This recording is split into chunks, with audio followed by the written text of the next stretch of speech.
आज हम लोग सीखने वाले हैं कि बिहार में ऑनलाइन ज़मीन का रसीद कैसे काट सकते हैं और आप अपना जमाबंदी पंजी कैसे देख सकते हैं, जिसमें कि आपको खाता खेसरा रकबा का आता है। उसमें सारा इन्फॉर्मेशन रहता है, जिससे आप ये पता लगा सकते हैं कि आपके उस खेसरा में कितना ज़मीन है, कौन सा खेसरा में कितना रकबा है और कौन सा खाता में कौन सा खेसरा है। तो ये सब जानेंगे आज हम लोग। और सबसे मेन चीज़ हम लोग जानेंगे रसीद कैसे काटते हैं और जमाबंदी पंजी 2 कैसे देखते हैं। तो चलिए शुरू करते हैं बिना देरी के, चलते हैं अपने लैपटॉप स्क्रीन पर। जैसा कि आप लोग देख रहे हैं, हम लोग आ गए हैं अपने लैपटॉप स्क्रीन पर और यहाँ पे हम लोग गूगल में सर्च करेंगे land record Bihar, LANDRECORD land record Bihar. जैसे ही सर्च करेंगे, अब देख लीजिए इधर बिहार भूमि का एक वेबसाइट खुल के आएगा ऊपर में, biharбhumi.bihar.gov.in करके। तो इसी पे हमें जाना है। यहाँ पे कुछ एक पॉपअप खुल के आया, इसको क्लोज कर देना है। इसको आप पढ़ना चाहे तो पढ़ भी सकते हैं, नहीं तो क्लोज कर देंगे। उसके बाद जैसा कि देख लीजिए आप, यही है बिहार सरकार राजस्व एवं भूमि सुधार विभाग का वेबसाइट।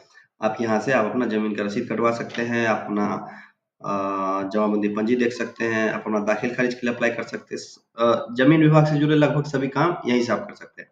तो अभी हम जानने वाले हैं कि आप अपना रसीद कैसे कटवाएंगे। कहने का मतलब ये है, आप अपना भू लगान कैसे पे करेंगे। चलिए देख लीजिए, सामने में एक ऑप्शन खुल के आ रहा है भू लगान। तो हम लोग भू लगान में जाएंगे। भू लगान पे जैसे क्लिक करेंगे, यहाँ पे दो ऑप्शन आएगा। लंबित भुगतान देखिए, जो आपका कोई ट्रांजैक्शन फेल हो गया है तो वो फेल वाला देखना है, यहाँ से देख सकते हैं। और ऑनलाइन भुगतान करे पे जाकर रख के आप पेमेंट कर सकते हैं, जिससे आपका रसीद मिलेगा आपको। तो ऑनलाइन भुगतान करे वाले पे चलते हैं। तो जैसे ही जाएंगे उसमें, पहले यहाँ पे हमें जिला का नाम चुनना है। तो हम लोग जिला का नाम चुन लेंगे। उसके बाद अंचल का नाम चुन लेंगे, जो भी हमारा अंचल है वो डाल देंगे हम। उसके बाद आगे बढ़ेंगे और आप देख लीजिए ये खुल गया है। तो हल्का का नाम डालना है, हल्का का नाम जो भी आपका वो डालेंगे और मौजा का नाम जो भी आपका वो डालेंगे।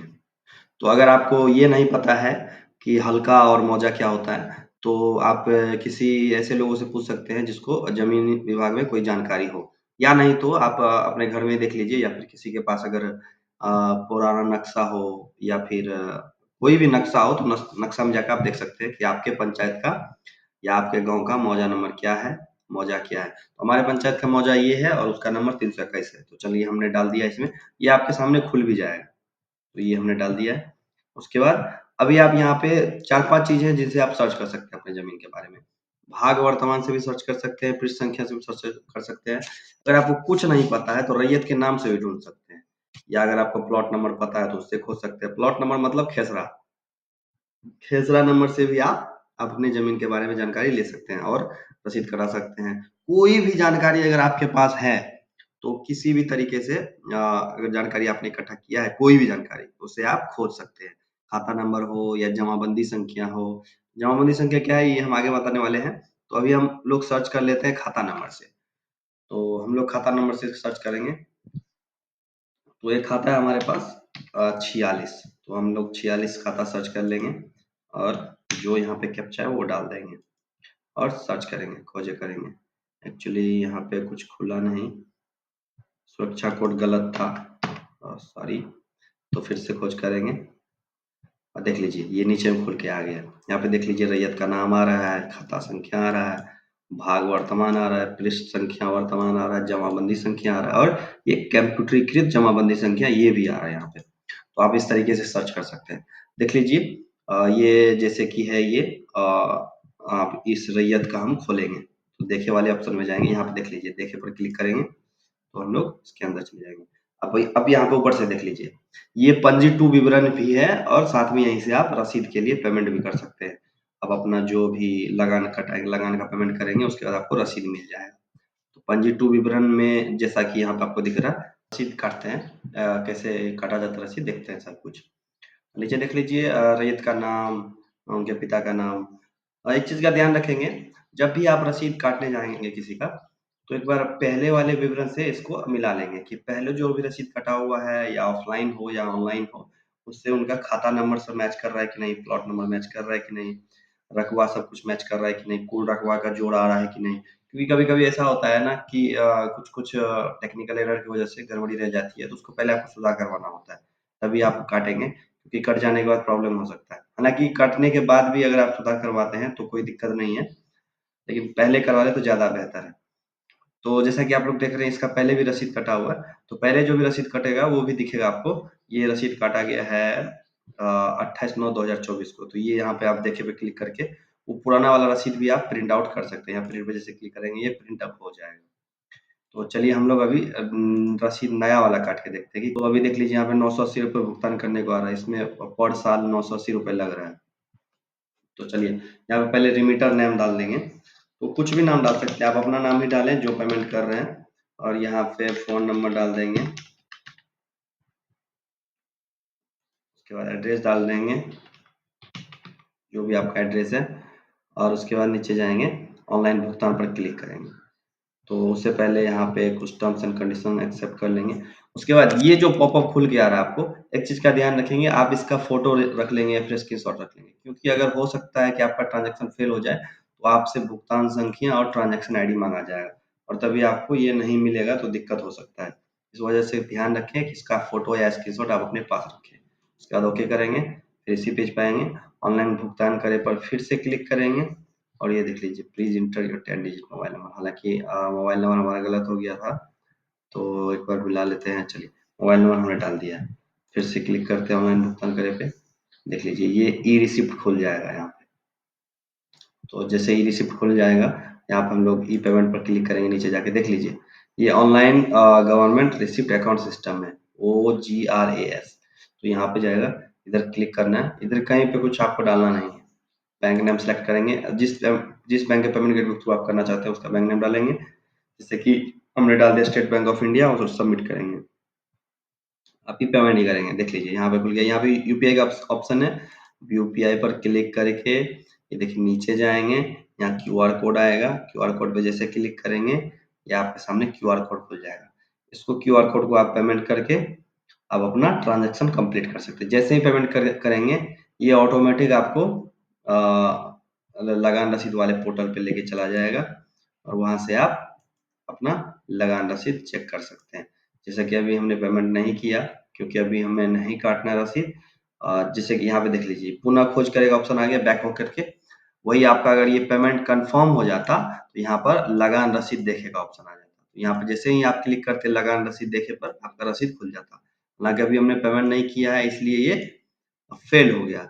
तो पुनः उसके बाद आप उसको देखने के बाद आप अगर चाहे दूसरा रसीद काटने के लिए तो पुनः खोज करे पर क्लिक करेंगे, ये पेज फिर से आपका खुल जाएगा।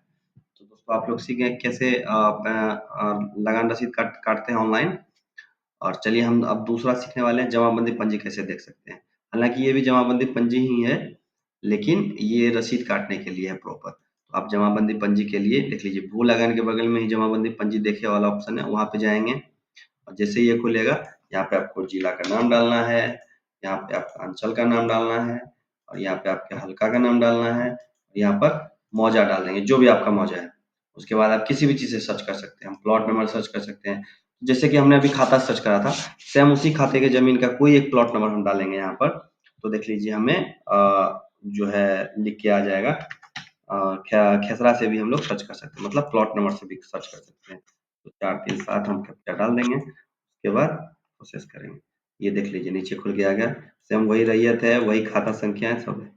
तो किसी भी कोई एक भी इंफॉर्मेशन हमारे पास है उसके थ्रू हम जो है चेक कर सकते हैं। तो ये देखिए ये जमाबंदी पंजी है, जमाबंदी पंजी में सिर्फ ये दिखता है कि आपका जमीन का क्या विवरण है, क्या चौहदी है, चौहदी इसमें डाला हुआ नहीं है। हालांकि अपडेट हम कर सकते हैं, अपडेट करने के लिए हमें परिमार्जन के थ्रू जाना होगा। तो परिमार्जन के थ्रू हम चौहदी अपडेट कर सकते हैं।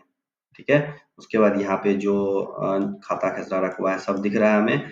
कब तक हमने रसीद कटाया हुआ है और रसीद का क्या संख्या है वो भी यहाँ पे दिख रहा है। तो हमने 24-25 तक का रसीद हमारा कटा हुआ है, 3200 रुपीज लगा था, ये हमें दिख रहा है। और यहाँ पे अगर आपने किसी को जमीन बेचा है तो उसका म्यूटेशन केस भी यहाँ पर नीचे में दिखेगा, अगर उन्होंने अप्लाई कर रखा हो तो। अभी कोई हमारा इसमें से जमीन नहीं बिका है इसलिए नहीं दिख रहा है। अब आप इसको प्रिंट आउट करके रख सकते हैं। जैसे आप इसको प्रिंट पे क्लिक करेंगे, देख लीजिए ये एक पेज में प्रिंट होगा। ये जमाबंदी पंजी 2 है, ये इन्फॉर्मेशन के लिए होता है। ये पंजी 2 आप अपने कचहरी से जहाँ पे कर्मचारी ऑफिस है वहां से भी निकलवा सकते हैं। और हालांकि देखने के लिए ये भी काफी है। वहां से जब आप निकलवाएंगे, जब आपको किसी ऐसे जगह लगाना हो जहाँ पे वेरीफाइड कॉपी चाहिए, उसके लिए आपको वहां से निकलवाना होगा। हालांकि जानकारी के लिए आप यहाँ से भी देख सकते हैं। तो दोस्तों आप समझ गए कैसे जमाबंदी पंजी देखते हैं। इसी तरीके से आप किसी भी खाता खसरा का जमीन देख सकते हैं। हम खाता से सर्च कर सकते हैं, जैसे ये दूसरा खाता सर्च करते हैं, दूसरे खाता से देख सकते हैं। और दूसरा खाता जैसे सर्च करेंगे, देखिए यहाँ पे इस खाता में जिन जिन लोगों का जमीन है सबका नाम खुल गया है। हालांकि जो जो आपको चुनना है उसको आप खोलेंगे। जैसे मान के चलते हैं कि हम खोल लेते हैं कोई जो इसका खाता जिनका जिनके नाम से खतियान है उनका खोल लेते, खतियानदारी का। अब देख लीजिए पूरा जमाबंदी पंजी दिख रहा है यहाँ, जैसे कि हमने बताया था आपको केस नंबर दिखेगा जमाबंदी पंजी में। जो भी आपने अप्लाई, जब भी अगर किसी ने अप्लाई किया हो तो देख लीजिए आप नीचे दिख रहा है सारा डिटेल। इसी तरीके से आप जमाबंदी पंजी 2 देख सकते हैं। तो दोस्तों यहीं पे हम लोग वीडियो को खत्म करते हैं और फिर आगे वीडियो आते रहेगा। मैं इस पे एक-एक वीडियो बना दूँगा आपको कि कैसे आप क्या-क्या काम कर सकते हैं ज़मीन विभाग से जुड़े हुए। आगे मैं वीडियो बनाने वाला हूँ कि आप भू-मानचित्र कैसे निकाल सकते हैं। फिर सर्वे ऑफिस से आप भू-मानचित्र ओरिजिनल कैसे मँगा सकते हैं, जिससे आप नापी करवा सकते हैं।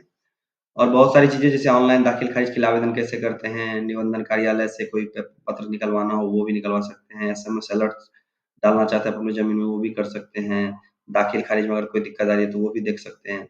बहुत सारी सर्विसेज़ हैं यहाँ पर। और ई-मापी का सर्विसेज़ भी है, यहाँ से आप जो है सरकारी ज़मीन को बुक कर सकते हैं, जो कि आपकी ज़मीन को नापने आता है।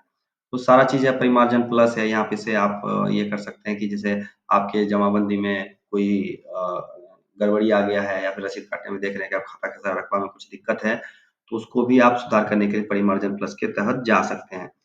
तो ये सारा वीडियो धीरे-धीरे आएगा दोस्तों, इसीलिए हमारे चैनल को सब्सक्राइब कर लीजिए और इस वीडियो को लाइक कर दीजिए अगर अच्छा लगा हुआ हो लगे तो, और अपने ज़मींदार दोस्तों के साथ शेयर भी कीजिए। और ये जानकारी सबके पास होना ज़रूरी है क्योंकि ये आप लोगों का अधिकार है। तो चलिए इसी इसी के साथ इस वीडियो को खत्म करते हैं।